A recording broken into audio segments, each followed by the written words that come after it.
મુંબઈમાં વસતા લોકો માટે, મુંબઈની આજુબાજુના બીજા શહેરોમાં વસતા લોકો માટે અને બીજા રાજ્યોમાંથી મુંબઈમાં આવન જાવન કરનારા લોકો માટે એક મહત્વના સમાચાર લઈને આવ્યો છું.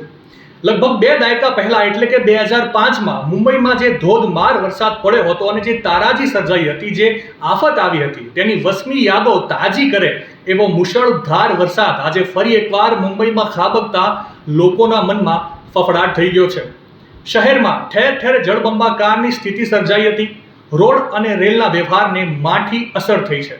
ઠેર ઠેર વૃક્ષો તૂટી પડવાના સમાચાર સામે આવી રહ્યા છે. અને સાથે સાથે બીજી મહત્વની વાત હું તમને એ પણ કહી દઉં કે આ જે આફત આવી છે એ ખાલી મુંબઈ પૂરતી જ નથી. મુંબઈની આજુબાજુના અન્ય શહેરોની જો હું વાત કરું તો પુણે, થાણે, વિદર્ભ, મરાઠાવાડા, સાંગલી અને જલગાંવમાં ભારે વરસાદ થયો છે. મુંબઈમાં ભારે વરસાદને કારણે રસ્તાઓ પાણીથી ભરપૂર ભરાઈ ચૂક્યા છે. ઘણી ફ્લાઇટો અત્યારે ડાયવર્ટ કરવામાં આવી છે. દિલ્હીથી મુંબઈ આવતી 2 ફ્લાઇટને હૈદરાબાદ ડાયવર્ટ કરવામાં આવી છે.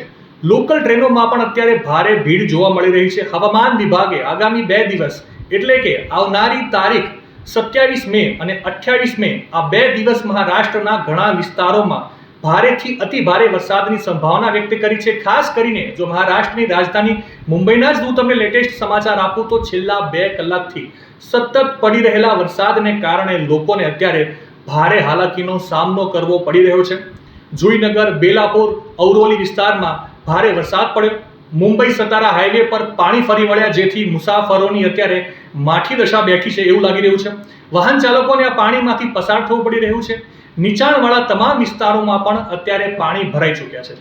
ત્યારે હવે BMCએ મુંબઈ વાસીઓને સતર્ક રહેવાની અપીલ કરી છે. આગામી 24 કલાકની વાત કરું તો મુંબઈ, થાણે અને નાસિકમાં ભારે વરસાદનું એલર્ટ જાહેર કરાયું છે. મુંબઈમાં ભારે વરસાદને કારણે મ્યુનિસિપલ કોર્પોરેશન કમિશનરે તમામ વોર્ડ ઓફિસરોને જરૂરી માર્ગદર્શિકા પણ જાહેર કરી નાખી છે.